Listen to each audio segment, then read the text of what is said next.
pagi, Bapak Ibu Saudara yang dikasihi Tuhan. Mari pada pagi hari ini kita mau sama-sama kembali datang ke hadirat Tuhan. Kita mau mengucap syukur. Terima kasih Tuhan. Haleluya Yesus. Terima kasih Tuhan. Ku hidup karena anugerah-Mu. Ku hidup karena kasih-Mu. Kaulah sumber kehidupanku.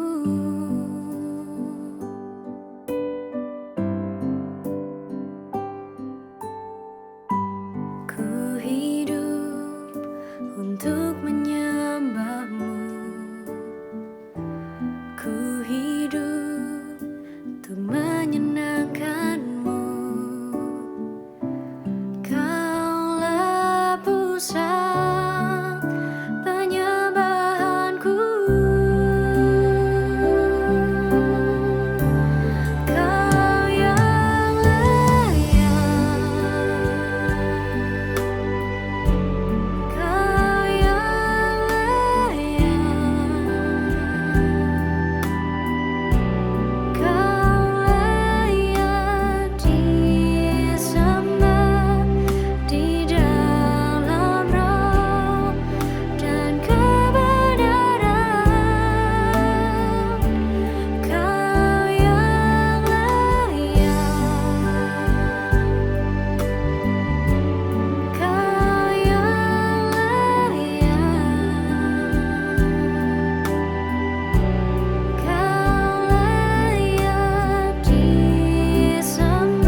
Puji Tuhan, selamat pagi Bapak Ibu sudah dikasih oleh Tuhan.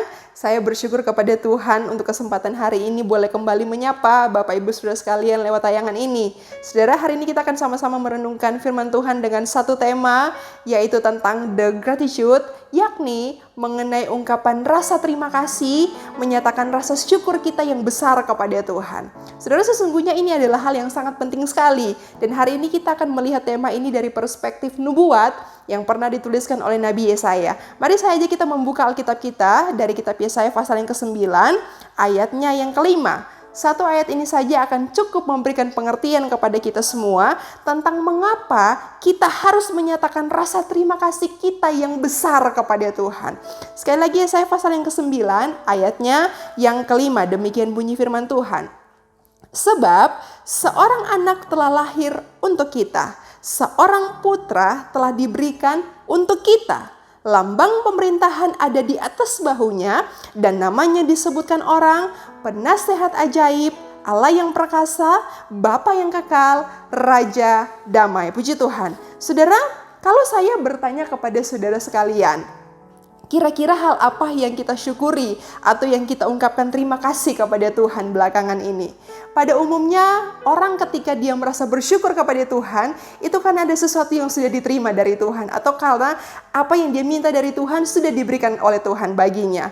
Dan saudara, umumnya juga apa yang diterima sehingga disyukuri itu adalah hal-hal yang sifatnya materi. Maka umumnya rasa terima kasih atau rasa ungkapan syukur atau the gratitude-nya kita itu adalah seputaran tentang hal-hal yang kita alami dalam kehidupan kita sehari-hari. Adalah tentang apa yang kita rasakan, apa yang bisa kita sentuh dengan panca indera kita. Tapi saudara, saya pernah membaca satu buku yang dituliskan oleh seorang bapak gereja yang sangat terkenal, Agustinus namanya.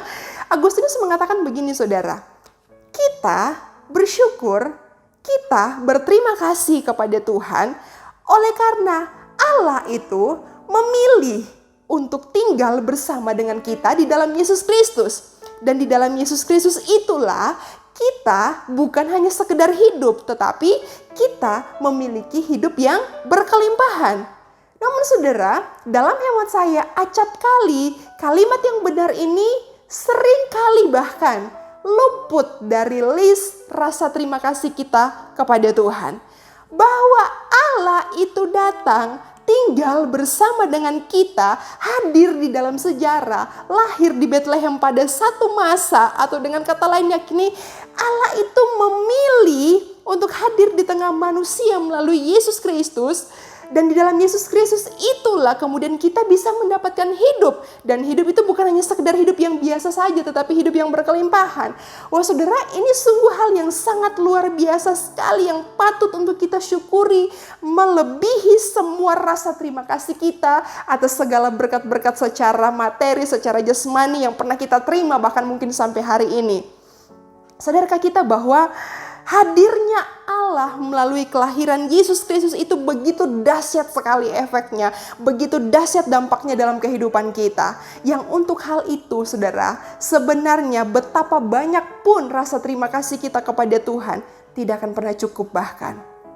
Maka saudara, dengan dasar inilah kita kemudian bisa mengerti mengapa kita patut dan selayaknya bersyukur bukan saja untuk hal-hal yang bersifat materi yang kita terima, entahkah soal pekerjaan atau bisnis kita lancar, ketika tubuh kita sehat, atau ketika kita mendapatkan apa yang kita doakan selama ini. Bukan sekedar itu saja saudara. Iya, memang hal-hal itu perlu untuk kita syukuri. Tetapi sesungguhnya ada hal yang lebih prinsip, ada hal yang jauh lebih mendasari untuk kita syukuri. Yaitu ketika Allah memilih untuk menjadi manusia di dalam diri Yesus Kristus untuk menebus dosa kita, dosa saya dan dosa saudara, dan untuk itulah kita akhirnya memiliki kehidupan yang bukan sekedar hidup, tetapi hidup yang berkelimpahan. Demikian dikatakan Agustinus tadi. Saudara, sekitar 600 tahun sebelum kelahiran Yesus, dengan penuh keyakinan Nabi Yesaya menubuatkan bahwa kelahiran Sang Mesias ke dunia ini sungguh merupakan peristiwa yang sangat ajaib sekali, peristiwa yang sangat mengubahkan kehidupan manusia. Mari hari ini saya ajak kita memperhatikan kekayaan kebenaran apa sebenarnya yang terdapat dalam teks Yesaya pasal yang ke-9 ayat yang ke-5 ini. Saudara, kalau kita memperhatikan di Yesaya pasal yang ke-9 ayat yang ke-5 ini jelas sekali. Yesaya dalam nubuat agung ini sebanyak 2 kali dia mengulang kata untuk kita. Itu ada di bagian pertama dari tulisan ini. Dikatakan, sebab seorang anak telah lahir untuk kita. Lalu kemudian di frase selanjutnya dikatakan, seorang putra telah diberikan untuk kita. Saudara, pengulangan kata ini menarik untuk kita perhatikan. Karena ada sesuatu yang begitu hebat yang terdapat pada diri Mesias itu yang diberikan oleh Allah kepada kita. Dan sesungguhnya itulah tujuan kedatangannya. Kalau kita memperhatikan dari bahasa aslinya, dari bahasa Ibrani ya saudara, kata untuk kita ini apabila diterjemahkan secara literal, itu mengandung arti untuk kebaikan kita, untuk keuntungan kita, untuk keberhasilan kita. Jadi, saudara, ketika dikatakan bahwa anak itu diberikan, itu sesungguhnya untuk kebaikan kita, untuk keuntungan kita. Maka saudara, ketika kita tahu bahwa anak ini diberikan, putra ini diberikan untuk kita, untuk saya, untuk saudara, bukankah sebagai respon yang paling mendasar dan yang paling pertama adalah, oh terima kasih Tuhan, karena Engkau memberikan anak ini untuk saya. Lalu kemudian selanjutnya saudara, di bagian pertama dari nubuatan ini, Yesaya mengatakan bahwa sebab seorang anak telah lahir untuk kita, seorang putra diberikan untuk kita. Kalau kita membaca secara kasat mata dalam pemahaman yang sederhana, sepertinya ini kan tidak ada bedanya ya saudara. Ini kan hanya sebuah istilah, seorang anak dan seorang putra.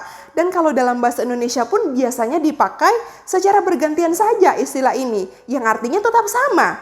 Tetapi saudara-saudara dikasih oleh Tuhan, dalam nubuat Yesaya ini secara teologis antara dia menyebutkan seorang anak dilahirkan dan seorang putra diberikan, sesungguhnya itu memiliki pemahaman teologis yang sangat berbeda sekali di antara keduanya. Saudara, ketika Yesaya mengatakan a child is born atau seorang anak dilahirkan, itu dia sedang bicara tentang kemanusiaan sejati dari diri Kristus Yesus. Bahwa dia memang muncul sebagai seorang anak yang dilahirkan melalui rahim seorang perempuan. Maka Yesaya mengatakan, he was born. Tapi saudara, ketika Yesaya bicara tentang a son is given atau seorang putra diberikan, ini jelas dia bicara tentang keilahian Kristus. Dari sinilah ketika Yesaya bicara tentang hal ini, dia memakai kata diberikan dan bukan dilahirkan. Saudara, dua istilah ini menjadi sangat penting sekali untuk harus kita pahami. Agar kita sebagai penerima berita ini atau sebagai penerima nubuat ini, kita bisa memahami bahwa di dalam diri Yesus Kristus itu, orang tidak bisa melihat dia hanya sebagai manusia biasa saja yang diberikan oleh Allah kepada kita. Atau dia hanya sebagai Allah saja yang tidak ada kemanusiaannya sehingga dia tidak bisa merasakan apa yang kita rasakan. Tapi saudara-saudara dikasih oleh Tuhan, di dalam nubuatan ini bergabung satu pengertian yang luar biasa sempurna tentang siapa Yesus yang diberikan oleh Allah kepada kita. Bahwa dia adalah manusia sejati, namun dia juga adalah Allah yang sejati. Dia dilahirkan dan dia diberikan, saudara-saudara dikasih oleh Tuhan. Dia lahir dari rahim seorang perempuan, tapi dia juga diturunkan, diberikan oleh Allah secara langsung kepada kita, karena sesungguhnya dia memang benar-benar adalah Allah itu sendiri. Maka saudara yang dikasih oleh Tuhan, dari sinilah kita bisa menyadari betapa lengkapnya ketika Allah memberikan Yesus Kristus itu kepada kita. Allah mempersiapkan anaknya sendiri untuk menyelamatkan saya dan saudara. Jadi saudara-saudara dikasih oleh Tuhan, betapa malunya kita jika kita menjalani kehidupan yang dianugerahi secara berkelimpahan ini penuh dengan segala keluhan-keluhan. Kenapa begini Tuhan? Kenapa begitu? Kok nggak begini? Kok nggak seperti yang saya doakan? Bukankah seringkali itu yang terjadi dalam kehidupan kita sehari-hari? Kenapa kok tidak seperti yang saya minta yang Tuhan berikan kepada saya? Bukankah hal-hal keluhan-keluhan seperti itu yang seringkali terlontar dari perkataan kita kepada Tuhan? Tetapi apa yang diberikan oleh Allah kepada kita yang sangat besar itu seringkali missing, seringkali hilang dari pengertian kita. Jadi saudara, hari ini apa sebenarnya yang membuat kita harus bersyukur dalam kehidupan ini? rumah, mobil, harta kekayaan, pekerjaan usaha, jalan-jalan ke luar negeri, tabungan yang banyak, bisnis yang lancar, atau tubuh yang sehat. Saudara, itu semua sungguh tidak cukup dan tidak sebanding, saudara-saudara, dengan rasa syukur kita yang seharusnya atas pemberian Kristus bagi saya dan saudara. Saudara, kalau kita bisa menghayati hal ini dengan lebih baik lagi, maka kita akan mengerti. Dan karena hal itulah sesungguhnya saya dan saudara hidup. Maka saudara-saudari kasih oleh Tuhan, hidup seperti apapun yang kita jalani hari ini, bisnis atau pekerjaan yang sulit seperti apapun mungkin yang kita jalani, tubuh yang makin ringkih mungkin karena gampang terserang penyakit, itu semua tidak akan pernah membuat kita berhenti untuk bersyukur kepada Tuhan. Karena sesungguhnya rasa syukur kita bukan berdasarkan hal-hal yang sifatnya materi, tapi kita bersyukur berdasarkan karena Allah telah memberikan Kristus secara sempurna bagi kita. Sehingga we are not just life, but we live with abundant life. Kita hidup bukan sekedar hidup, tetapi kita hidup dengan kehidupan yang berkelimpahan dengan anugerah Allah. Saudara, puji Tuhan. Selamat menyongsong hari Natal, saudara yang dikasih oleh Tuhan. Persiapkan hati kita untuk terus bersyukur untuk setiap anugerah Allah yang hebat atas kehidupan kita. Dan teruslah nikmati hidup yang berkelimpahan dalam kasih karunia Tuhan. Tuhan memberkati kita semua, mari kita berdoa. Terima kasih kepada Tuhan untuk anak-Mu Yesus Kristus yang Engkau berikan bagi setiap kami.